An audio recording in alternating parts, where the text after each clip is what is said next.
Mark academy पर आपका बहुत बहुत स्वागत है विद्यार्थियों। इस वीडियो में हम class 9 chapter 3 atoms and molecule आपके साथ डिस्कस करेंगे। चलिए आइए इसके बारे में डिस्कस करते हैं। देखिए, आइडिया ऑफ डिविजिबिलिटी सबसे पहला कॉन्सेप्ट जो सारे फिलोसोफर्स, सारे वैज्ञानिकों के बीच में आया था कि यार मैटर को अगर डिवाइड किया जाए तो क्या होगा। लगभग ये कॉन्सेप्ट 500 BC के अराउंड आया। ठीक है, यार आइडिया ऑफ डिविजिबिलिटी का मतलब होता है कि कोई मैटर को जब हम डिवाइड करें, पदार्थ को जब डिवाइड करें तो क्या मिलेगा हमें, आखिर में क्या स्टेज आएगी। तो इस बारे में महर्षि कनाड जी जो एक भारतीय फिलोसोफर थे, उन्होंने कहा भैया अगर आप मैटर को डिवाइड करते हो तो उसका सबसे स्मॉलेस्ट पार्टिकल जो आएगा, यानी डिवाइड करते करते करते एक ऐसी स्टेज आ जाएगी जिससे हमें परमाणु मिलेगा। ऐसा हमारे भारतीय फिलोसोफर महर्षि कनाड ने कहा। ठीक है, और महर्षि कनाड की बात को आगे किसने बढ़ाया?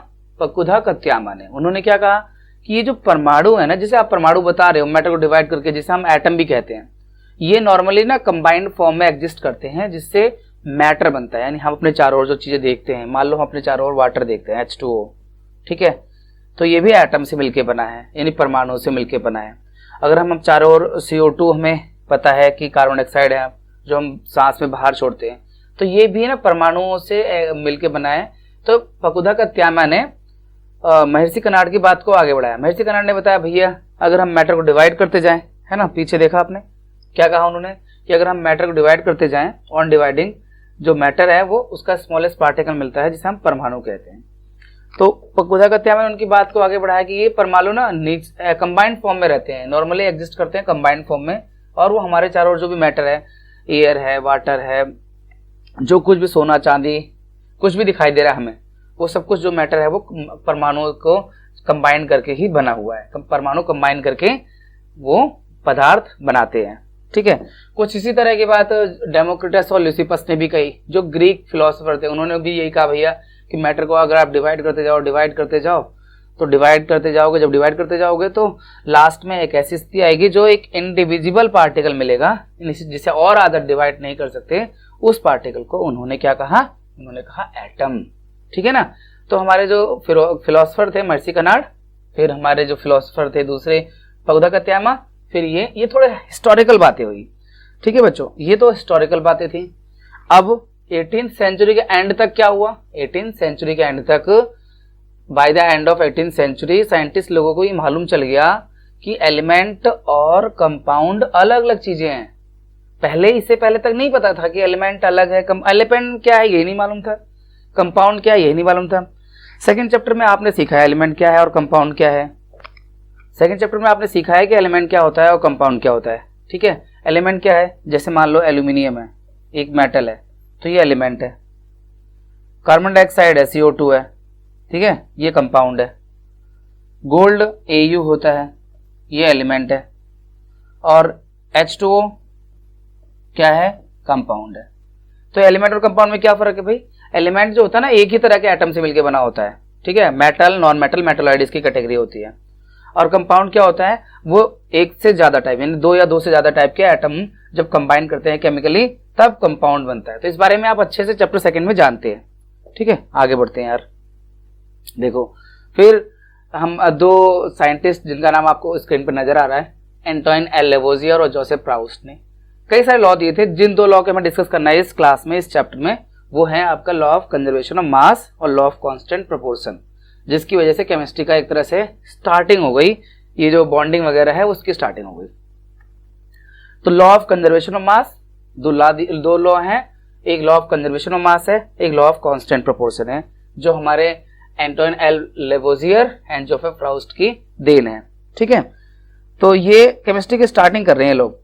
तो law of conservation of mass क्या कहता है? वो कहता है कि भाई मास कैन नाइदर बी क्रिएटेड, ना तो मास क्रिएट हो सकता है ना ही डिस्ट्रॉय हो सकता है किसी केमिकल रिएक्शन में।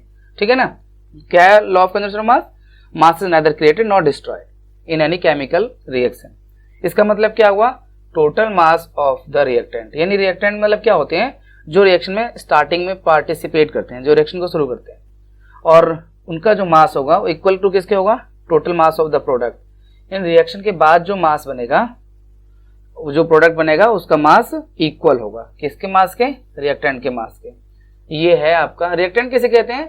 जो रिएक्शन में भाग लेते हैं। यानी स्टार्टिंग में जैसे मान लो C+O2 कार्बन डाइऑक्साइड बनेगा CO2, ठीक है। तो यहां पर बैलेंस नहीं है ना, तो हमें बैलेंस करना पड़ता है इसी लॉ के हिसाब से, क्योंकि इधर राइट में ऑक्सीजन के 2 है, इधर भी 2 है, ठीक है, कार्बन का 1 है, 1 है, तो ये बैलेंस हो रहा है। तो ये जो बन रहा है ना, यानी टोटल मास यहाँ जो हो रहा है और ये जो टोटल मास है सेम है, क्योंकि देखो एटम सेम है। कार्बन का 1 एटम है लेफ्ट में, कार्बन का 1 एटम राइट में है, ऑक्सीजन के 2 एटम आपके लेफ्ट में है, 2 एटम राइट में है, तो ये बैलेंस है।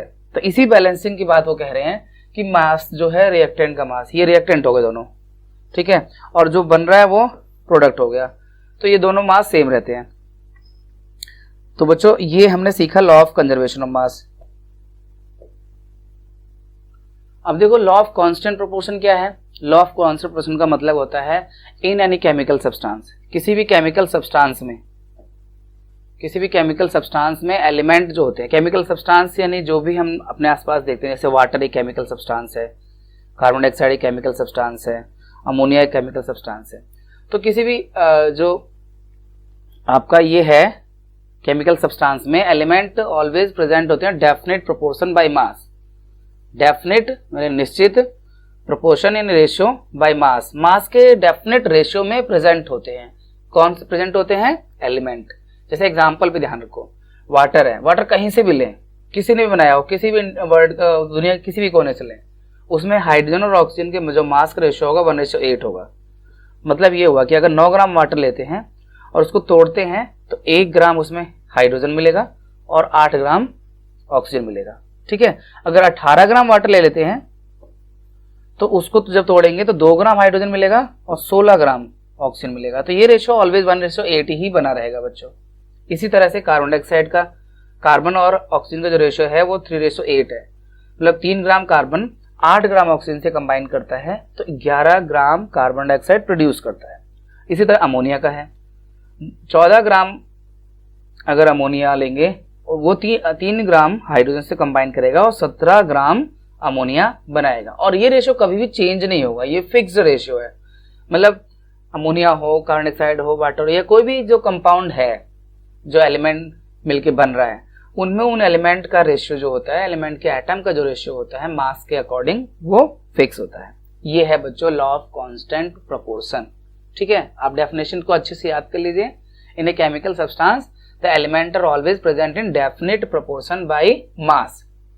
यानी किसी भी केमिकल सब्सटेंस में जो एलिमेंट है मास के डेफिनेट प्रोपोर्शन में प्रेजेंट होते हैं, ठीक है। जो एग्जाम्पल आपको दिया है वो एग्जाम्पल आपको याद रखना है कि वाटर में हाइड्रोजन और ऑक्सीजन का रेशियो 1:8 है, कार्बन डाइऑक्साइड में कार्बन और ऑक्सीजन का रेशियो 3:8 है, अमोनिया में नाइट्रोजन और हाइड्रोजन का रेशियो 14:3 है।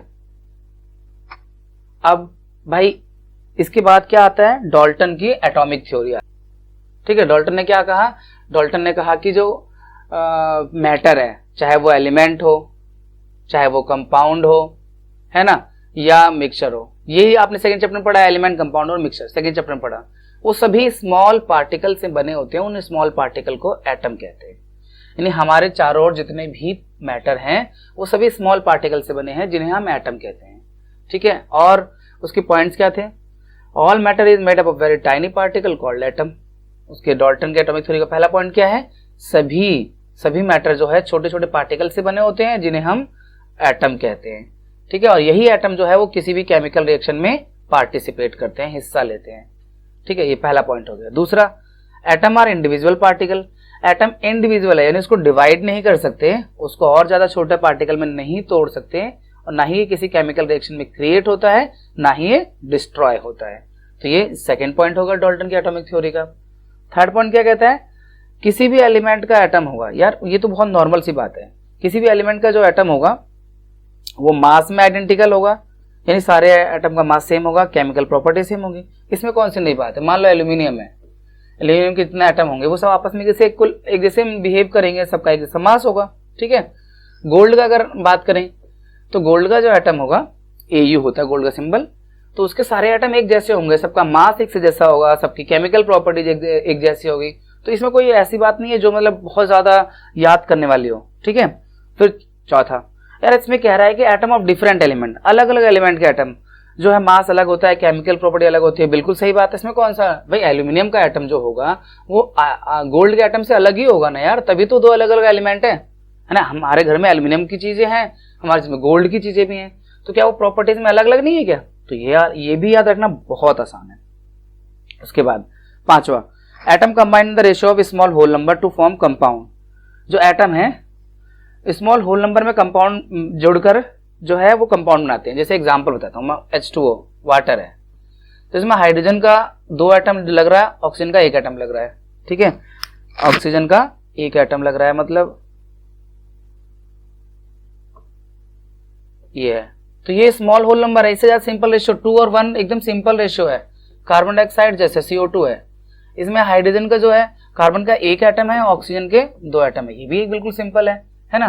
कार्बन डाइऑक्साइड है, वाटर है, तो ये जो चीजें हैं ना, इसमें बताने की कोशिश है कि जो जो कंपाउंड बनते हैं उसमें जो एटम जुड़ते हैं वो स्मॉल होल नंबर में जुड़ते हैं, ठीक है, और वो कंपाउंड बनाते हैं। यानी इस 2:1 को और ज्यादा आप सिंपल नहीं कर सकते बच्चों, ना 1:2 को आप सिंपल कर सकते हैं।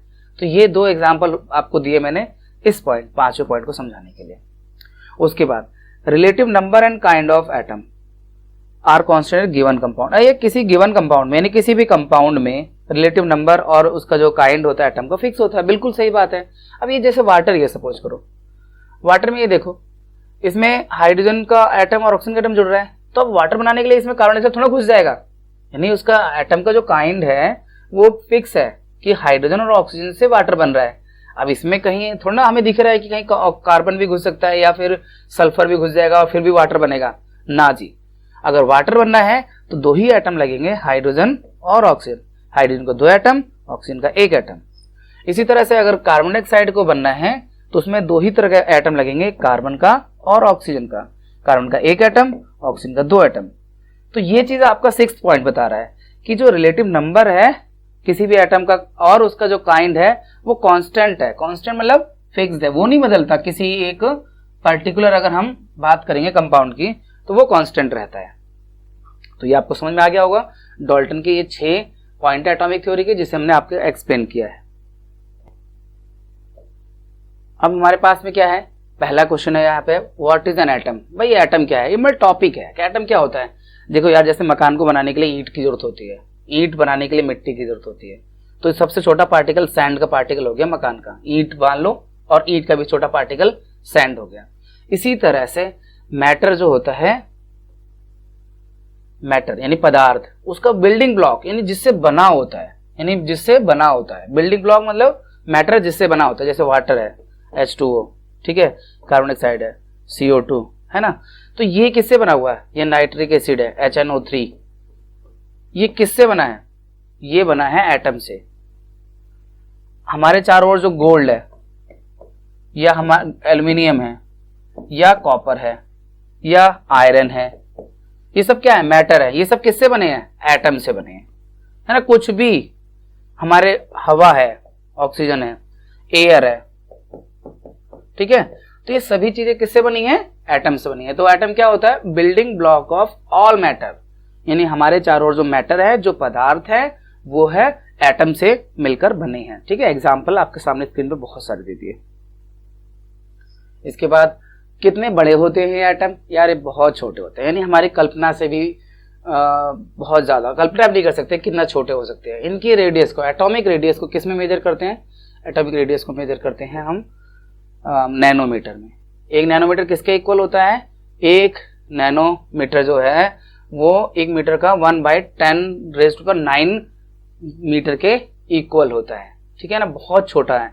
जैसे एग्जांपल में देखो आप, मैं कहूंगा आप इसको देखो, ग्रेन, रेत का एक कण, देखो 1 मीटर का कितना भाग है, 10,000 भाग, यानी आप सोचो 1 मीटर का 10,000 भाग है, तो ये ग्रेन ऑफ सैंड है। अब उसके कितने भाग करो, ये देखो हाइड्रोजन का एटम 10⁻⁻10 उसका, यानी रेत के एक कण के 10,000 भाग कर दो, मीटर का 10,000 भाग होता है, तो वो आपका ये बनता है। अब ये एटम ऑफ हाइड्रोजन कितना छोटा, उसका रेडियस 10⁻10, तो बहुत छोटा होता है, हमारी कल्पना से भी ज्यादा, हम इसमें कल्पना भी नहीं कर सकते, even we can not imagine about it, ठीक है। चलो आगे बढ़ते हैं यार, ये तो साइज की बात हुई।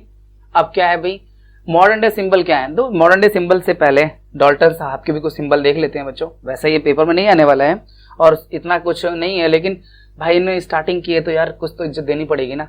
ठीक है, हाइड्रोजन का ये सिंबल अजीब, ये सब मतलब ये सिंबल प्रैक्टिकल नहीं थे यार। अगर मान लो सपोज करो हमें, देखो ऑक्सीजन का सिंबल ये देखो और ये हाइड्रोजन का सिंबल देखो।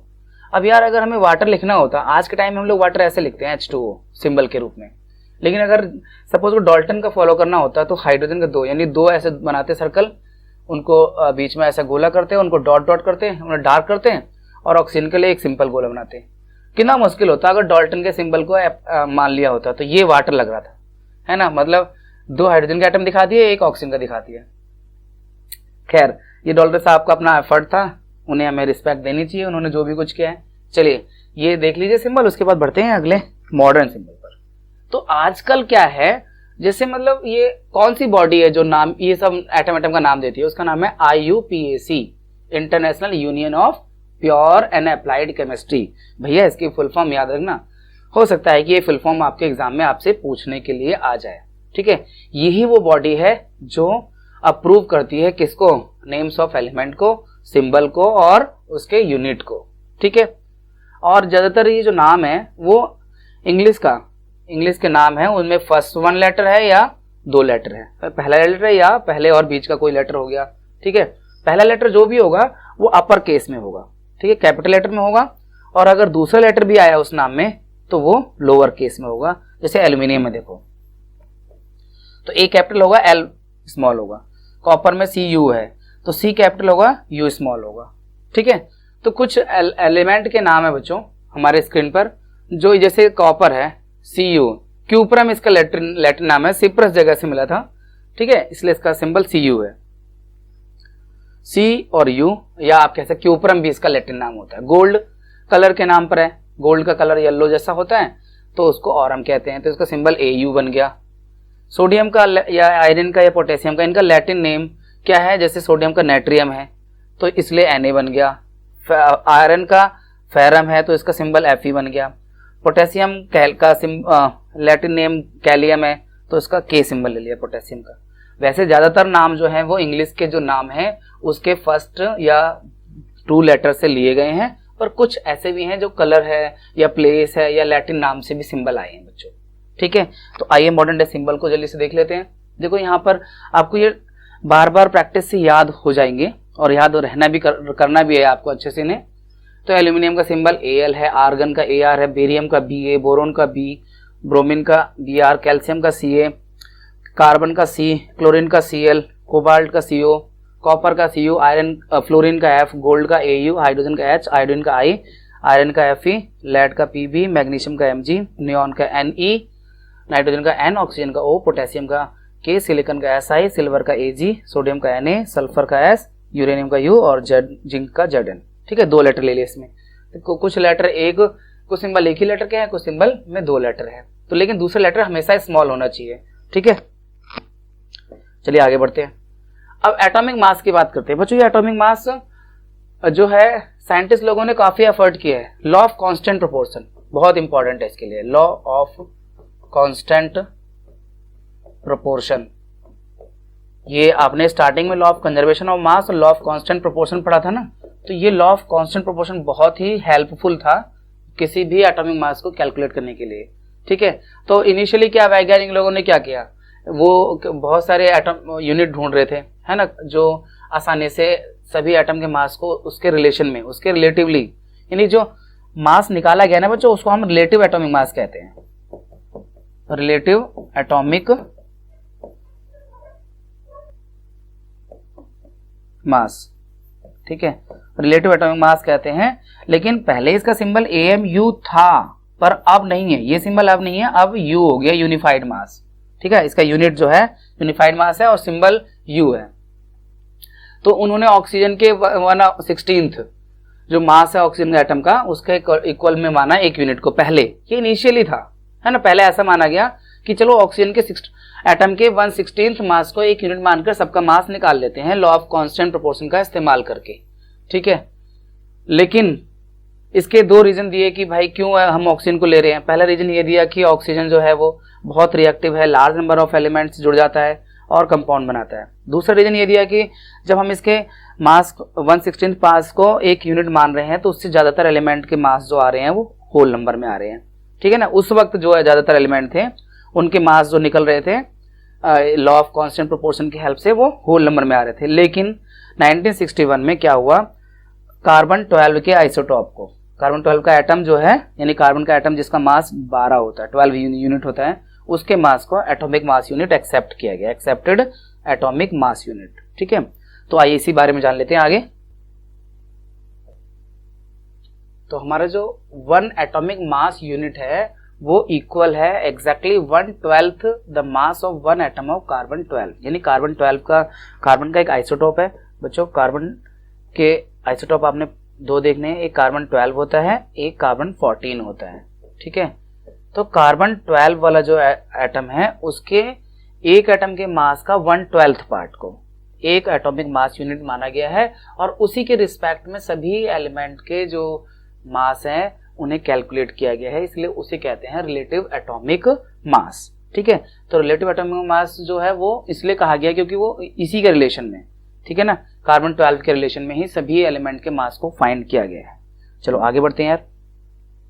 अब हमारे पास टेबल है जिसमें कुछ एटम है और उनका मास बताया हुआ। हाइड्रोजन का 1 यूनिट होता है, कार्बन का 12 यूनिट है, नाइट्रोजन का 14 यूनिट है, ऑक्सीजन का 16 यूनिट है, सोडियम का 23 है, मैग्नीशियम का 24 यूनिट है, यूनिफाइड मास, यू मतलब, और सल्फर का 32 और क्लोरीन का 35.5 और कैल्शियम का 40। तो बच्चों अब अगला क्वेश्चन बनता है, हाउ डू एटम एग्जिस्ट। भैया ये एटम एग्जिस्ट कैसे करते हैं। तो भाई जो ज्यादातर एलिमेंट के जो एटम है, मोस्ट एलिमेंट के जो एटम है वो फ्रीली एग्जिस्ट नहीं करते, है ना, are not able to exist independently, independently exist नहीं कर सकते। फिर क्या करते हैं, वो क्या करते हैं, जनरली मॉलिक्यूल बना लेते हैं या आयंस होते हैं, आयन या मॉलिक्यूल के रूप में। फिर ये मॉलिक्यूल या आयन लार्ज नंबर में एग्रीगेट होकर, यानी लार्ज नंबर में इकट्ठा होकर क्या बनाते हैं, मैटर बनाते हैं, जिसे हम देख सकते हैं, that we can see, feel, touch, है ना, जिसे हम देख सकते हैं, छू सकते हैं। तो हमारे जो एटम है जनरली क्या करते हैं, फ्रीली एग्जिस्ट नहीं कर पाते। अब देखो कुछ एग्जांपल, जैसे कि हीलियम है ना, नियॉन है, आर्गन है, क्रिप्टॉन, जिनॉन, रेडॉन, ये जो नोबल गैसेज हैं इनके एटम फ्रीली एग्जिस्ट करते हैं।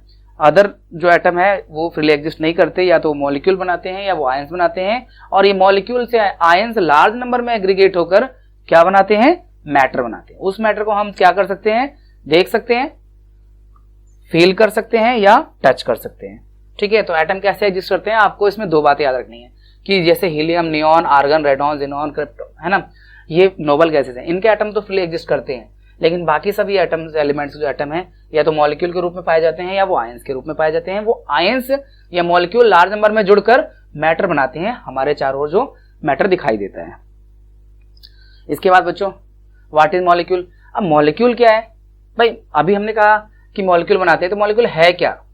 तो मॉलिक्यूल क्या होता है, वो स्मॉलेस्ट पार्टिकल होता है किसी भी एलिमेंट का या कंपाउंड का। जैसे एक एलिमेंट, जैसे मान लो ऑक्सीजन है तो उसका मॉलिक्यूल O2 होता है, ठीक है। O3 भी होता है ओजोन गैस के लिए, ऑक्सीजन गैस के लिए O2 होता है, ठीक है। O2 को हम ऑक्सीजन गैस कहते हैं, O3 को ओजोन गैस कहते हैं। ये एलिमेंट का हो गया मॉलिक्यूल। अब कंपाउंड का मॉलिक्यूल H2O है तो ये कंपाउंड का मॉलिक्यूल है, CO2 है तो ये कंपाउंड का मॉलिक्यूल है ना।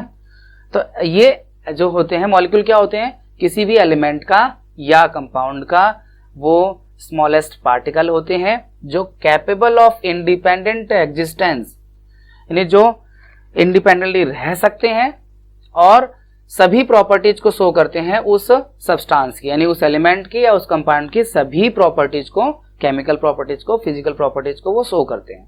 तो आगे आपको याद रखना है मॉलिक्यूल क्या होता है। Molecule can be define smallest particle of an element और कंपाउंड, किसी एलिमेंट या कंपाउंड का सबसे स्मॉलेस्ट पार्टिकल होता है जो कैपेबल ऑफ इंडिपेंडेंट एग्जिस्टेंस होता है और वो उनकी सभी प्रॉपर्टीज को शो करता है, ठीक है।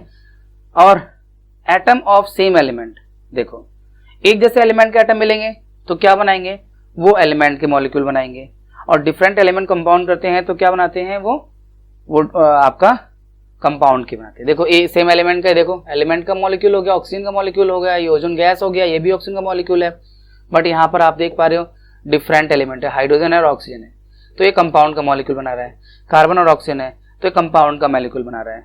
तो यहाँ पे इसी बात को बताया है कि एटम ऑफ सेम एलिमेंट और different element can join together to form molecule. तो मॉलिक्यूल बनाने के लिए सेम एलिमेंट भी हो सकते हैं और डिफरेंट एलिमेंट भी हो सकते हैं। ठीक है, सेम एलिमेंट भी हो सकते हैं और डिफरेंट एलिमेंट के एटम भी हो सकते हैं और जुड़कर मॉलिक्यूल बनाते हैं। एग्जांपल में आप देख ही पा रहे हो, ये सेम एलिमेंट का है, ये भी सेम एलिमेंट का है। हाइड्रोजन गैस बनती है, वो भी सेम एलिमेंट का। नाइट्रोजन गैस बनती है, वो भी सेम एलिमेंट का। लेकिन वाटर का एग्जांपल, कार्बन डाइऑक्साइड का एग्जांपल क्या है, ये डिफरेंट एलिमेंट के एटम जुड़कर मॉलिक्यूल बना रहे हैं। तो ये वाटर का मॉलिक्यूल है, ये कार्बन डाइऑक्साइड का मॉलिक्यूल है बच्चों। नेक्स्ट क्या है भाई, मॉलिक्यूल ऑफ एलिमेंट। हाँ भाई, एलिमेंट के मॉलिक्यूल की बात कर रहे हैं यहाँ पर। क्या है ये, मॉलिक्यूल के जो एलिमेंट होते हैं वो सेम टाइप ऑफ एटम से बने होते हैं। पीछे मैंने आपको एग्जांपल दिया था हाइड्रोजन गैस का, ऑक्सीजन गैस का, नाइट्रोजन गैस का। ये सभी मॉलिक्यूल है और ये सेम एलिमेंट से बने हैं। ठीक है, और नंबर ऑफ एटम जो होता है ना मॉलिक्यूल के अंदर, उसे हम कहते हैं एटोमिसिटी। तो number of atom constituting a molecule is known as atomicity. यानी एक मॉलिक्यूल को बनाने में कितने एटम खर्च हो रहे हैं, कितने एटम लग रहे हैं, वो उसकी एटोमिसिटी कहलाएगी। जैसे हाइड्रोजन की एटोमिसिटी डायटोमिक है, 2 एटम लग रहे हैं। ऑक्सीजन के 2 लग रहे हैं, नाइट्रोजन की 2 लग रहे हैं। जैसे आर्गन होगा, उसका मॉलिक्यूल एक ही एटम का होता है, तो इसकी एटोमिसिटी 1 होगी। ठीक है, तो बच्चों यहाँ पर ना ये जो हमें मॉलिक्यूल दिखाई दे रहे हैं ना, hydrogen H2, oxygen HO2, nitrogen N2, ठीक है, ये सब गैस है। ये सभी क्या है, नॉन मेटल है और ये सभी गैस है, नॉन मेटल। लेकिन जो मेटल्स होते हैं या अदर एलिमेंट होते हैं जैसे कि कार्बन है, इनका जो स्ट्रक्चर सिंपल नहीं होता। ये बहुत लार्ज नंबर में इनके जो एटम होते हैं कंबाइन करते हैं इनडेफिनिट नंबर में, यानी इनको कोई निश्चित संख्या नहीं है और वो एक साथ जुड़कर बनाते हैं कार्बन या फिर मतलब जो भी मेटल है, एल्यूमिनियम है। तो एल्यूमिनियम की एटोमिसिटी हम ये नहीं कहेंगे कि Al है या Al2 है, लार्ज नंबर में एटम जुड़ते हैं।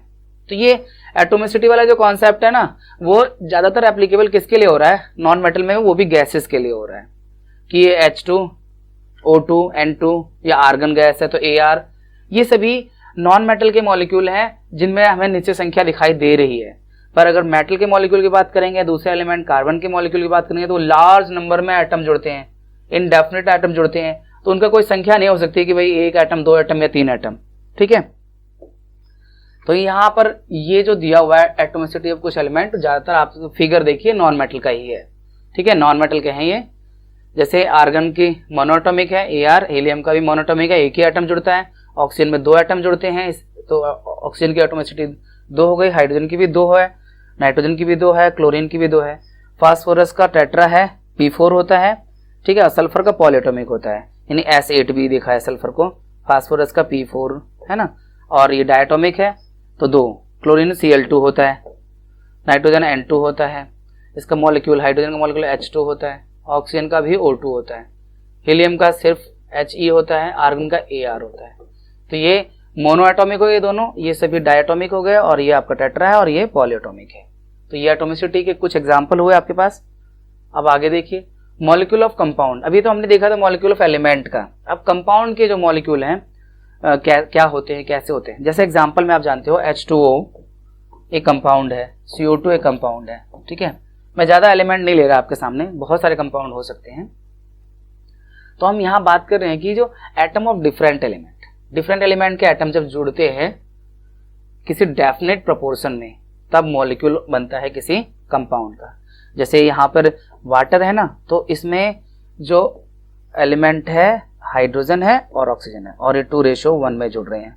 ठीक है, मास का रेशियो इनका 1:8 होता है, एटॉमिक रेशियो 2:1 है, मास रेशियो 1:8 है। इसी तरह कार्बन में, कार्बन भी एक कंपाउंड है, इसमें कार्बन और ऑक्सीजन का रेशियो 1:2 है, मास का रेशियो 3:8 होता है। 3 ग्राम ऑक्सीजन और 8 ग्राम जो है 3 ग्राम कार्बन और 8 ग्राम ऑक्सीजन प्रेजेंट होते हैं, तभी 11 ग्राम क्या बनाते हैं, कार्बन डाइऑक्साइड। 1 ग्राम हाइड्रोजन और 8 ग्राम ऑक्सीजन मिलकर क्या बनाते हैं, 9 ग्राम वाटर। ठीक है, तो इनका मास रेशियो फिक्स होता है, एटम का नंबर फिक्स होता है, तब जाके कोई मॉलिक्यूल बनता है कंपाउंड का। यहाँ पर ये जो टेबल दी है उसका एग्जाम्पल दिया हुआ है कि जो वाटर है, ठीक है, वाटर में 2 एटम होते हैं, हाइड्रोजन का एटम होता है 2 तरह के, एक ऑक्सीजन का, उनका मास रेशियो होता है 1:8 और एटॉमिक रेशियो आप देख ही रहे हो 2:1 दिख रहा है। अमोनिया NH3 है, इसमें 2 तरह के एटम है, नाइट्रोजन का एटम है, हाइड्रोजन का एटम है, 14:3 है इनका मास रेशियो, ठीक है। और एटम का रेशियो देखेंगे तो 1:3 है, नाइट्रोजन का 1 एटम है, हाइड्रोजन के 3 एटम है। इसी तरह कार्बन डाइऑक्साइड आपको बता चुका हूँ, उसमें कार्बन और ऑक्सीजन 2 तरह के एटम हैं और उनका मास रेशियो 3:8 है और एटॉमिक रेशियो 1:2 है। तो ये एटॉमिक रेशियो को हम कैलकुलेट कर सकते हैं। आगे एक टेबल दी हुई है, उसमें आपको दिखाया गया है, देखिए कैसे। मान लो हमें वाटर का ही निकालना है, ये एग्जाम्पल वाटर का है H2O का, तो हमें मालूम है इसका H सिंबल होता है हाइड्रोजन के लिए, ऑक्सीजन के लिए O होता है। अब इनका जो मास रेशियो है 1:8 है, ये लिख दिया। जो इनका एटॉमिक मास है, हाइड्रोजन का 1 है, ऑक्सीजन का 16 है। तो यहाँ पर ये 1/1 किया, ठीक है, ये 1/1 है, इन दोनों का डिवाइड किया, इधर इन दोनों को डिवाइड किया, 8/16 किया।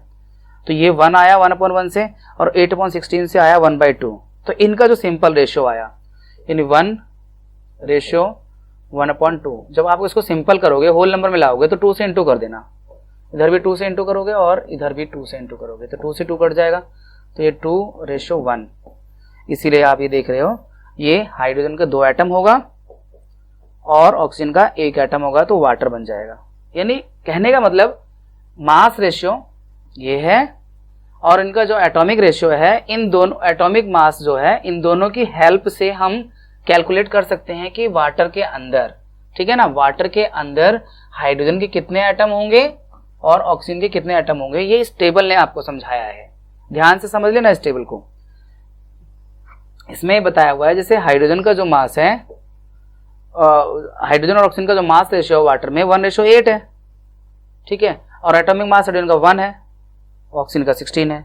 तो ये 1/1 आ गया, 8/16 1/2 आ गया। और इसको जब सिंपल किया तो यहाँ पे मैंने करके दिखाया हुआ है कि 1:2 है, अगर ये 1:1/2 है तो सिंपल करने के लिए 2 से मल्टीप्लाई करना पड़ेगा दोनों तरफ, क्योंकि ये 1/2 एक फ्रैक्शन है ना, इसे होल नंबर में लाना है। तो दोनों रेशियो में 2 से इंटू किया, इक्वल नंबर से मल्टीप्लाई कर सकते हो आप, है ना, अलग अलग नंबर से नहीं। तो 2 से 1 में भी किया, 2 से इसमें भी किया, तो 2 से 2 कट गया, तो ये 2:1 आ गया। यानी हाइड्रोजन के 2 एटम होंगे, ऑक्सीजन का 1 एटम होगा वाटर के अंदर, ठीक है। तो ये हमने जो किसी भी कंपाउंड में एटम किस रेशियो में प्रेजेंट होंगे वो भी हम एटॉमिक मास रेशियो से और जो एटॉमिक मास से कैलकुलेट कर सकते हैं। अब हमारे पास है व्हाट इज आयन। आयन क्या होते हैं भाई? आयन जो है कंपाउंड जो होते हैं मेटल और नॉन मेटल से अगर बने हो तो वो चार्ज स्पीसीज को रखते हैं। जैसे एग्जांपल में आपको सोडियम क्लोराइड मिलता है, ये मेटल है सोडियम, क्लोरीन नॉन मेटल है। तो जब कोई कंपाउंड मेटल और नॉन मेटल से मिलके बना है तो इसका मतलब उसमें चार्ज्ड स्पीसीज हैं। तो यहाँ पे सोडियम होता है पॉजिटिव चार्ज जिसे हम कैटायन कहते हैं, क्लोरीन होता है नेगेटिव चार्ज जिसे एनायन कहते हैं। तो आयन की डिफाइन क्या बन गई?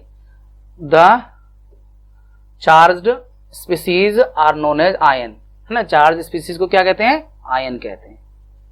तो आयन की डिफाइन क्या रखोगे? The charge species are known as ion. अब आयन जो होते हैं वो सिंगल तरह के जो एटम होते हैं उनसे भी चार्ज हो सकते हैं, ठीक है। जैसे क्लोराइड का आयन है ना, ये सोडियम का आयन, और पॉलीएटॉमिक आयन भी हो सकते हैं, यानी ज्यादा ग्रुप ऑफ एटम।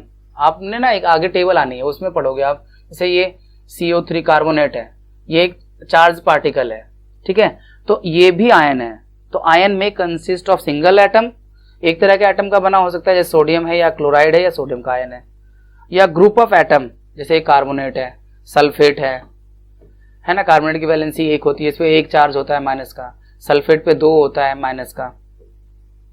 तो ये जो आयन है वो सिंगल एटम के भी हो सकते हैं और ग्रुप ऑफ एटम से भी हो सकते हैं, जो नेगेटिवली चार्ज भी हो सकते हैं और पॉजिटिवली चार्ज भी हो सकते हैं, ठीक है। सोडियम का पॉजिटिव चार्ज है, क्लोराइड का नेगेटिव चार्ज है।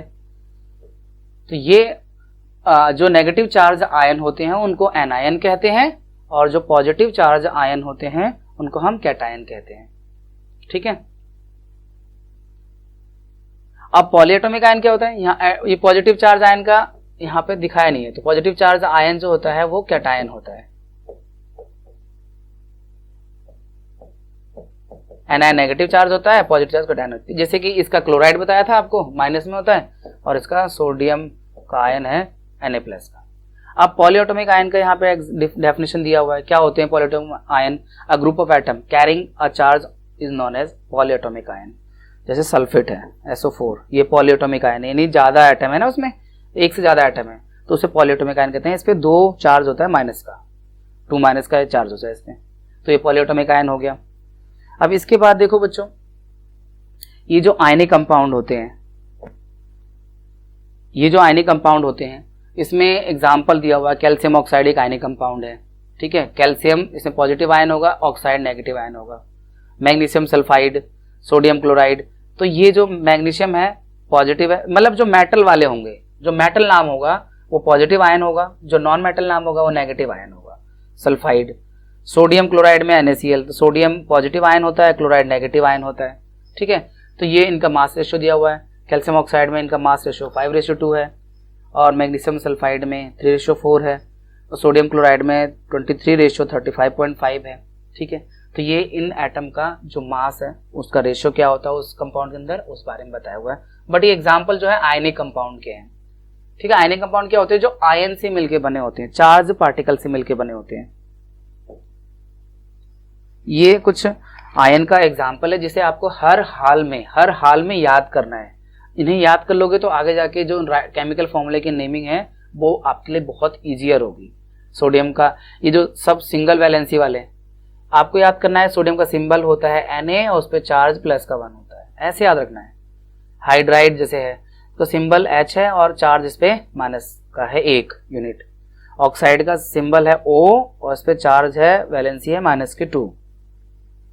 इसे फॉस्फेट का PO4 ये फॉर्मूला हो जाएगा सिंबल और चार्ज -3। सल्फेट का SO4 चार्ज -2 है ना, ऐसे याद करना है। जो सर्कल किया है वो सिंबल हो गया और जो ऊपर लिखे हुए हैं ये इसकी वैलेंसी है, जो उस पर चार्ज है ना वो ये लिखा हुआ है। एल्यूमिनियम का सिंबल Al यूज करोगे और उसकी वैलेंसी ये 3 का यूज करोगे। ठीक है, तो इसे जरूर याद कर लेना बच्चों। इन्हें अच्छे से याद करोगे तो आगे जो केमिकल नेमिंग हम लोग सीखने जा रहे हैं वो आपके लिए बहुत ईजियर होगी। तो आइए कुछ हम ये सीख लेते हैं। जैसे हाइड्रोजन क्लोराइड है, हाइड्रोजन का सिंबल H होता है, क्लोराइड का Cl होता है, इसकी वैलेंसी 1 होती है, इसकी भी 1 होती है। तो जब वैलेंसी दोनों की 1-1 हो ना तो यहाँ पे क्रिस क्रॉस करके 1 लिखना जरूरी नहीं होता, तो इसका सिंबल तो सीधा HCl हो जाएगा, यानी 1 यहाँ 1 ये लिखना जरूरी नहीं है। ठीक है, तो ये इसे क्या लिख देते हैं हम, सीधा HCl लिख देते हैं। अब दूसरा जैसे हाइड्रोजन सल्फाइड है, हाइड्रोजन सिंबल H होता है, वैलेंसी 1 होती है। सल्फाइड का सिंबल S होता है, इसकी वैलेंसी 2 होती है। तो यहाँ क्रिस क्रॉस करना पड़ेगा आपको, तो इसका जो नाम हो जाएगा और केमिकल फॉर्मूला हो जाएगा H2S। तो केमिकल फॉर्मूला लिखने के लिए आपको वैलेंसी भी याद होनी चाहिए, सिंबल भी याद होना चाहिए। कार्बन का सिंबल C और क्लोराइड का Cl, इसका वैलेंसी 4 होता है, इसका 1 होता है, तो ये कार्बन टेट्राक्लोराइड बन जाता है CCl4। ठीक है ना, CCl4। मैग्नीशियम क्लोराइड, मैग्नीशियम का सिंबल Mg, क्लोराइड का Cl। मैग्नीशियम का जो वैलेंसी है 2, क्लोराइड की 1, माइनस का होता है पर सिंबल माइनस का यहाँ लिखना जरूरी नहीं है। तो ये क्या बन जाएगा 1 और ये 2, तो MgCl2।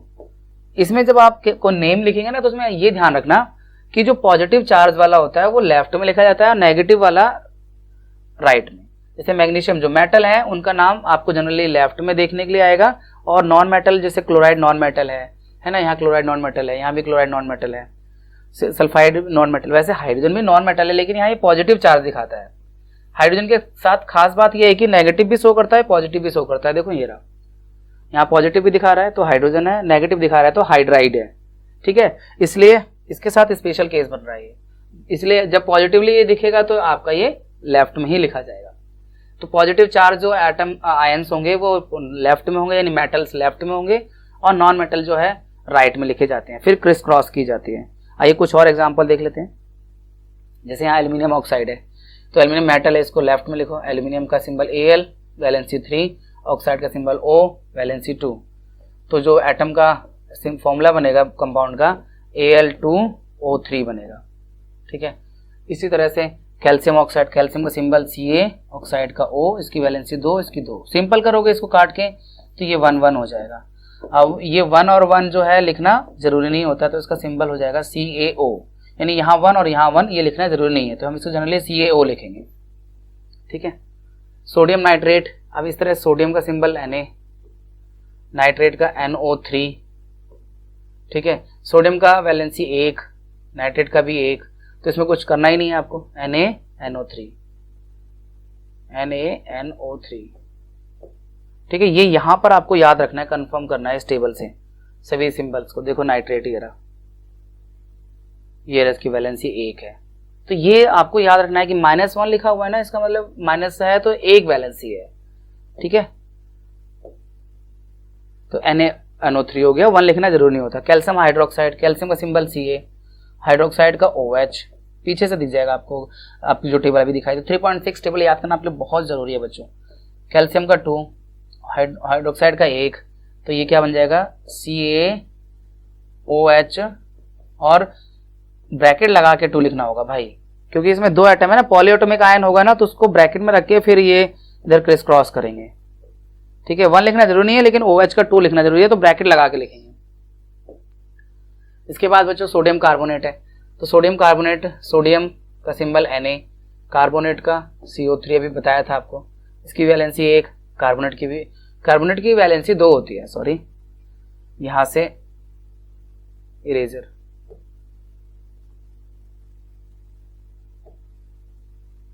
ठीक है। तो ये Na2CO3, Na2 क्रॉस हो गया और CO3 का ब्रैकेट लगाते हैं, अगर यहाँ पे 1 की जगह 2 होता या 3 होता तब, ठीक है, Na2CO3।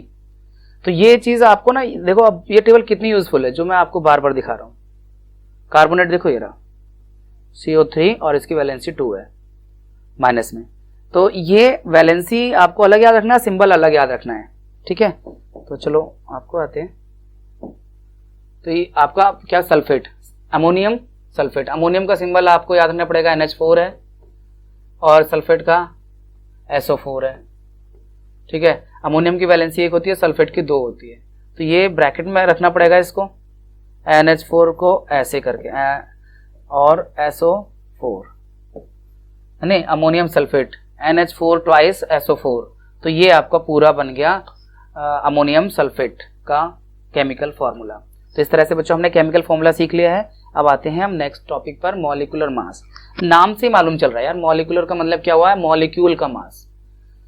मॉलिक्यूलर मास क्या हुआ, किसी मॉलिक्यूल का जो एटम बन रहे हैं, जैसे वाटर है, एक मॉलिक्यूल है, तो इसमें वाटर, हाइड्रोजन के 2 एटम है, ऑक्सीजन का 1 एटम है, तो इनका मास अगर प्लस करके निकालेंगे तो वो मॉलिक्यूलर मास निकलेगा।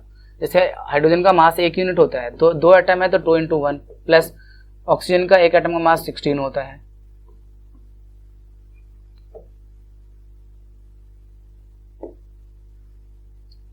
तो ये आपका कितना हो गया, 2 + 16 18 U, क्योंकि एटॉमिक मास का यूनिट यूनिफाइड मास है, जो मतलब एटम का मास है उसका यूनिट भी वही है U, और मॉलिक्यूलर मास का यूनिट भी वही है U। तो ये 18U किसका आया, वाटर के अंदर जितने एटम हैं उनके मास का सम है, तो यही इसका डेफिनेशन बन रहा है। Molecular mass of substance is the sum of the atomic masses of all the atom in a molecule of substance, ठीक है, यही इसका वो बन रहा है फॉर्मूला। यानी मॉलिक्यूलर मास क्या होता है, एक मॉलिक्यूल को बनाने में जितने भी एटम लग रहे हैं उन सभी एटम के मास को सम कर दिया जाए तो मॉलिक्यूलर मास आ जाएगा, यूनिट U लगाएंगे, ठीक है। तो यहाँ पे वाटर का मैंने आपको कैलकुलेट करके बता ही दिया है। अब नाइट्रिक एसिड का HNO3 का अगर आपको कैलकुलेट करना है तो देखो, हाइड्रोजन का 1 एटम है तो 1 × 1, नाइट्रोजन का कितने एटम है, नाइट्रोजन का भी 1 ही एटम है, तो नाइट्रोजन का 14 होता है, वो भी × 1 से करोगे तो 14 ही रहेगा। ऑक्सीजन का 3 एटम है तो 3 × 16, तो ये 1 + 14 + 48, तो कितना होगा 15, और ये 63U, सबका सम करके 63U आ गया। तो ये हमने जो कैलकुलेट किया है, ये मॉलिक्यूलर मास कैलकुलेट किया नाइट्रिक एसिड HNO3 का, वाटर का इधर कर दिया है। तो मॉलिक्यूलर मास निकालना बहुत आसान है बच्चों, उस मॉलिक्यूल में जितने भी एटम है सबके मास को कैलकुलेट करना है और फिर उनका प्लस कर देना है, ओके। फॉर्मूला यूनिट मास, इसको भी कैलकुलेट हम मॉलिक्यूलर मास की तरह करते हैं। फिर ये नया टॉपिक कहाँ से आ गया टाइम वेस्ट करने, ऐसा नया बयान नहीं है। फॉर्मूला यूनिट मास हम जो टर्म है इस्तेमाल करते हैं उन कंपाउंड्स के लिए जो आयन से बने होते हैं, ठीक है ना, जो आयन से बने होते हैं उनके लिए इस्तेमाल करते हैं। तो formula unit mass of a substance is sum of the atomic masses of all the atom in the formula unit of compound. जैसे सोडियम क्लोराइड है, तो ये सोडियम आयन है और एक क्लोराइड आयन है। तो इसके लिए जो टर्म इस्तेमाल करते हैं हम फॉर्मूला यूनिट मास करते हैं, लेकिन कैलकुलेट करने का तरीका वही है जो पीछे हमने वाटर के लिए सीखा या नाइट्रिक एसिड के लिए सीखा। ठीक है, तो इसलिए यहाँ लिखा हुआ है we use the word formula unit for those substance whose constituent particle are ion, यानी जो आयन से मिलकर बने होते हैं उनके लिए हम फॉर्मूला यूनिट जो वर्ड है इस्तेमाल करते हैं, पर कैलकुलेशन का तरीका वही है। सोडियम क्लोराइड का जैसे निकालना है आपको, तो सोडियम का एक एटम है, क्लोराइड का एक है, तो सोडियम का 23 होता है, क्लोराइड का 35.5 होता है एक एटम का मास।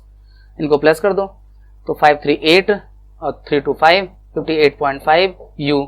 यूनिट भी वही रहेगा, मेथड भी वही है, बस फॉर्मूला यूनिट वर्ड इस्तेमाल इसलिए होता है क्योंकि ये कंपाउंड जो होते हैं आयन से बने होते हैं, तो आयनिक कंपाउंड के लिए वर्ड इस्तेमाल करते हैं हम लोग फॉर्मूला यूनिट। अदरवाइज जो मॉलिक्यूलर मास या फॉर्मूला यूनिट मास निकालना सेम मेथड है, सेम यूनिट है बच्चों। अब हमारे पास आया मोल कॉन्सेप्ट। ठीक है, तो मोल कॉन्सेप्ट क्या है इस बारे में डिस्कस कर लेते हैं। जैसे सबसे पहले अगर हम ये ना, जैसे हमारे रियल लाइफ में क्या है, हमारे रियल लाइफ में डजन होता है, जिसका मतलब होता है 12 नंबर। डजन का मतलब होता है 12 नंबर। ग्रोस का मतलब होता है 144, यानी एक ग्रोस अगर कोई चीज लोगे तो आपको जो मिलेगा 144 नंबर होंगे उसमें। डजन अगर आप लोगे तो उसमें जो मिलेगा आपको 12 नंबर मिलेंगे, यानी आप एक डजन अगर बनाना लेके आओगे तो उसमें 12 पीस होंगे। ठीक है, इसी तरह से अगर ग्रोस लोगे तो उसमें 144 होंगे। इसी तरह मोल एक यूनिट है बच्चों, साइंटिफिक यूनिट है। 1 मोल ऑफ एनीथिंग जो होता है, किसी भी चीज का 1 मोल जो होता है इतना होता है, इसे हम अवागाद्रो नंबर भी कहते हैं। ठीक है, Na से डिनोट करेंगे, अवागाद्रो नंबर कहते हैं इसको। ठीक है, तो 6.022 into 10⁻23 this is the Avogadro number. तो 1 मोल ऑफ एनीथिंग, किसी भी चीज का 1 मोल लोगे जो, तो वो होता है अवागाद्रो नंबर के इक्वल। जैसे एक डजन मतलब 12 के इक्वल होता है, वैसे 1 मोल होता है अवागाद्रो नंबर के इक्वल 6.022 इंटू 10⁻23। अब चलो इस कॉन्सेप्ट को और डिस्कस कर लेते हैं। जैसे यहाँ पर 1 मोल ऑफ जो कार्बन एटम है उसका मतलब क्या हुआ, कार्बन एटम के इतने एटम होंगे। ठीक है, और उसका मास क्या होगा, उसका जो एटम का मास यू में होता है उसको जी में लिखना होगा, 12 ग्राम होगा। नहीं, क्योंकि कार्बन एटम का मास जो है ना 12 यू होता है, तो एक मोल जो कार्बन एटम होगा तो 12 जी हो जाएगा, मतलब 12 ग्राम हो जाएगा। हाइड्रोजन एटम का एक एटम का मास 1 यू होता है, लेकिन एक मोल का 1 जी हो जाएगा, 1 ग्राम। यानी 1 यू और 1 जी में जमीन आसमान का फर्क है। यानी जैसे कार्बन का एक एटम का मास 12 यू है और एक मोल का मास 12 जी है, तो 12 यू को हम देख नहीं सकते, 12 ग्राम को हम देख सकते हैं यार, फील कर सकते हैं, बहुत बड़ी यूनिट है 12 ग्राम। तो एक मोल अगर हाइड्रोजन एटम होगा तो नंबर फिक्स है 6.022 इंटू 10⁻23 एटम होंगे हाइड्रोजन के। मास भी फिक्स है कि 1 ग्राम होगा। यानी एक मोल किसी भी पार्टिकल को ले लोगे आप, एटम, मॉलिक्यूल या आयन, उनका नंबर फिक्स है, नंबर ये है अवागाद्रो नंबर। ठीक है, और उनका मास क्या होगा, उनका जो भी, जैसे एटम है जिसका मास 1 यू है तो 1 जी हो जाएगा, 12 जी यू है तो 12 जी हो जाएगा। मॉलिक्यूल जैसे वाटर है, वाटर का मास जो होता है 12 यू होता है मॉलिक्यूलर मास, तो मोलर मास 12 जी हो जाएगा। तो याद रखना मॉलिक्यूलर मास और मोलर मास में फर्क है। मॉलिक्यूलर मास होता है एक मॉलिक्यूल का मास और मोलर मास होता है इतने मॉलिक्यूल का मास, जो कि 12 ग्राम हो जाएगा अगर वाटर का केस लेते हैं तो। ठीक है, 1 मोल ऑफ मॉलिक्यूल अगर कोई भी लोगे तो नंबर तो फिक्स है 6.022 इंटू 10⁻23, लेकिन उनका मास क्या होगा, जो भी उसका मॉलिक्यूलर मास है उसको जी में ले लो बस, मॉलिक्यूलर मास इन ग्राम। ठीक है, जैसे वाटर का है, जैसे कार्बन डाइऑक्साइड है CO2। ठीक है, अगर 1 मोल हम कार्बन डाइऑक्साइड लेते हैं तो कितने एटम मॉलिक्यूल होंगे कार्बन डाइऑक्साइड के, वो फिक्स है, इतने होंगे। लेकिन इसका मास क्या होगा कि जैसे कार्बन का 12 होता है और ऑक्सीजन के 2 एटम है तो 16 दूनी 32, 32 12 44, तो इसका मॉलिक्यूलर मास तो 14 यू है, बट मोलर मास क्या होगा, ये मॉलिक्यूलर मास है, इसे काट दो, मोलर मास 14 ग्राम हो जाएगा। तो एक मोल का मास कितना होगा, 14 ग्राम होगा कार्बन डाइऑक्साइड के। चलिए बच्चों मोल कॉन्सेप्ट को अपना और अच्छा कर लेते हैं। जैसे मोल कॉन्सेप्ट में मोल का सिंबल N होता है। ठीक है, मोल का सिंबल जो है वो N है, और जो गिवन मास होगा उसको हम M से दिखाएंगे, तो और जो मोलर मास होगा उसमें कैपिटल लेटर के M से। तो मोल का फॉर्मूला, 2 फॉर्मूले होंगे, N = M/, मोलर मास, यानी given mass upon molar mass, given mass upon में molar mass, moles is equal to.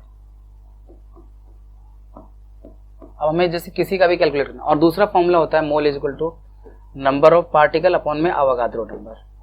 ठीक है, ये नंबर ऑफ पार्टिकल जो गिवन होगा ये अवोगाद्रो नंबर, तो इन दोनों से मोल निकल जाता है। और कुछ भी निकालना हो तो इन्हीं दोनों फॉर्मूलों का इस्तेमाल करना होगा हमें।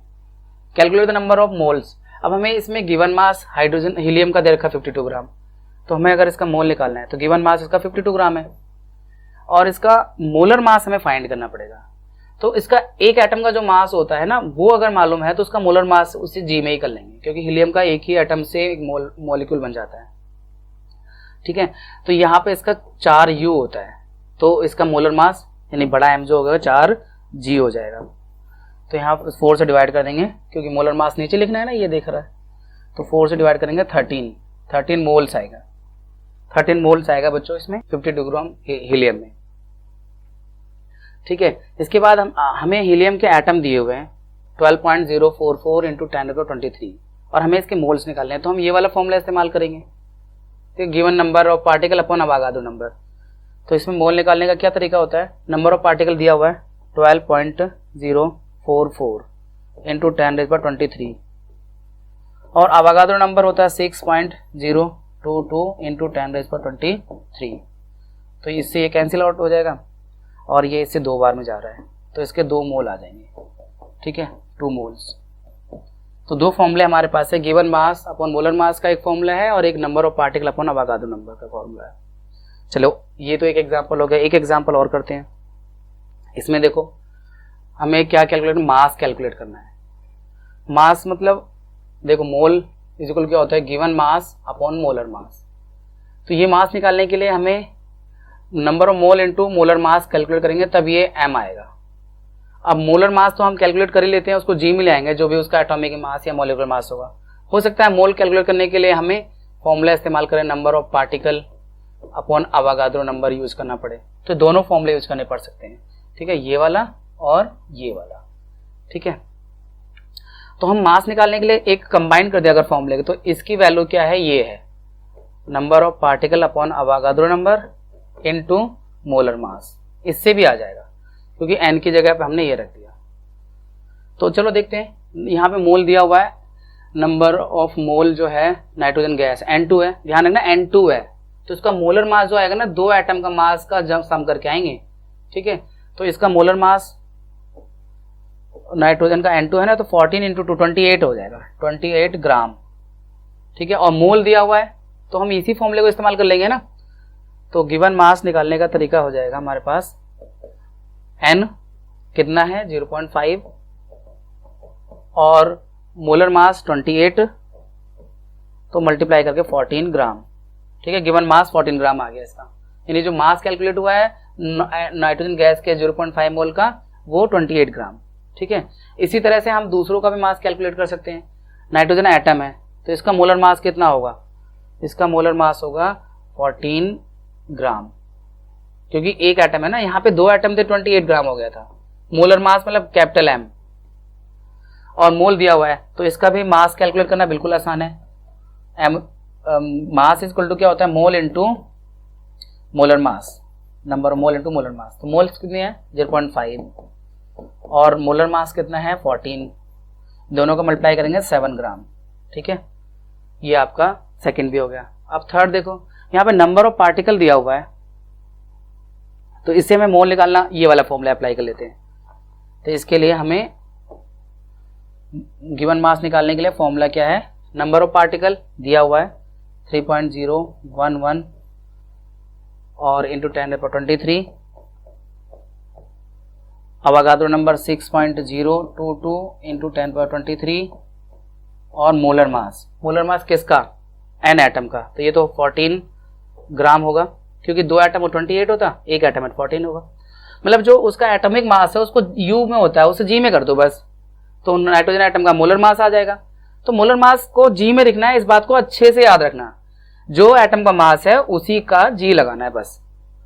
तो M की वैल्यू कितनी है यहाँ पर 14, तो ये जो इससे ये कैंसिल आउट हो गया, ये 3.011 का डबल है ये, तो ये 2 आया और 2 से ये कट गया 7 बार में, तो इसका भी 7 ग्राम आ गया भाई। ठीक है, तो 7 ग्राम हो गया। अब लास्ट वाला, फोर्थ वाला जो बच रहा है उसको कैलकुलेट करते हैं। स्पेस तो बना लें कुछ।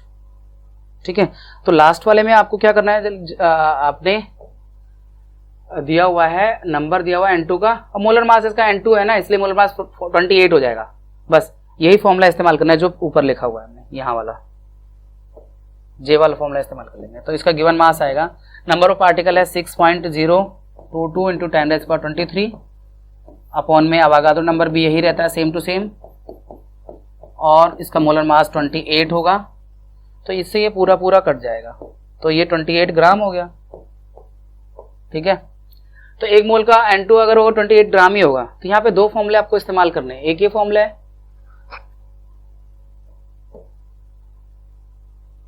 ये है एक फॉर्मूला आपका, सबसे ऊपर हमने लिखा हुआ है,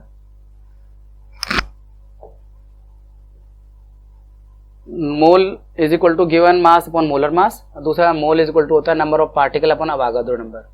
कई बार अब अगर हमें सपोज करो ये मास निकालना है, तो इसमें हम ये n इंटू एम कर देते हैं, n इंटू एम। अब n निकालने के लिए कई बार हम यहां से इस्तेमाल कर लेते हैं n की वैल्यू, ये जो लिख दी हमने, ये n ही तो है पार्टिकल के केस में। ठीक है, मोल दिया हुआ है तो अच्छी बात है, मोल नहीं दिया हुआ है तो मोल निकालना पड़ेगा पार्टिकल का इस्तेमाल करके। तो आपने पीछे सभी एग्जाम्पल देख लिए हैं। चलिए बच्चों, अब नेक्स्ट क्वेश्चन पर आते हैं, लास्ट क्वेश्चन है इस चैप्टर का। Calculate the number of particle each of the following.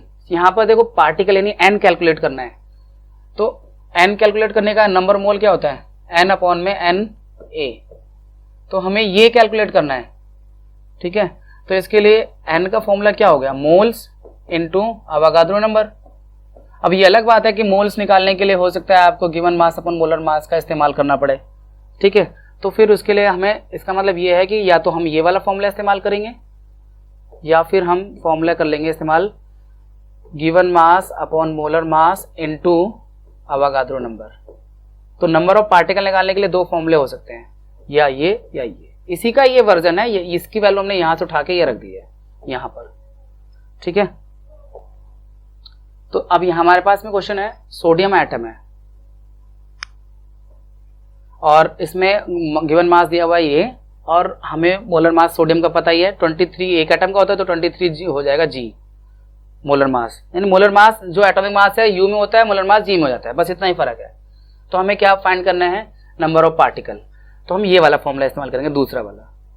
तो नंबर ऑफ पार्टिकल निकालने के लिए गिवन मास 46 ग्राम, मोलर मास 23 ग्राम, अवागाद्रो नंबर 6.022 इंटू 10⁻23।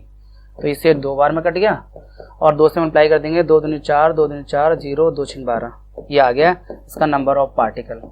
ठीक है, अब दूसरा करते हैं। यहाँ वाटर का मॉलिक्यूल है O2, तो इसका मोलर मास, वाटर का एक एटम का मास 16 होता है, 2 एटम का मास 32 हो जाएगा, 32G याद रखना। ठीक है, जो मतलब मॉलिक्यूलर मास है वो 32U है, मोलर मास 32G हो जाएगा। फिर से यही फॉर्मूला इस्तेमाल कर लेंगे। तो आप हमें निकालना है नंबर ऑफ पार्टिकल, तो given mass upon molar mass into Avogadro number. तो गिवन मास 8 ग्राम है, मोलर मास 32 है, अवागाद्रो नंबर 6.022 इंटू 10⁻23 है। इससे ये 4 बार में गया और फिर ये 4 से डिवाइड कर देंगे, तो 4 एकम 4। ठीक है, 2 बचा 20 हो गया, 4 पंजे 20, फिर 0 लगा के 4 पंजे 20, फिर 0 लगा के 2 बचा हुआ है तो 4 पंजे 20 हो ही जाएगा। तो ये आपका आ रहा है 10⁻23, यानी 1.51 कर दो, राउंड ऑफ करना है तो, यानी 1.51 इंटू 10⁻23। ये नंबर ऑफ पार्टिकल आ गए किसके, यहाँ पर ऑक्सीजन के मॉलिक्यूल 8 ग्राम में जो है। इसके बाद नेक्स्ट है बच्चों 1 मोल ऑफ कार्बन एटम। यहाँ मोल पहले से दिया हुआ है और हमें नंबर ऑफ पार्टिकल, तो ये पहला वाला फॉर्मूला इस्तेमाल कर लेंगे इसमें। तो number of particle third question के लिए, नंबर ऑफ पार्टिकल के लिए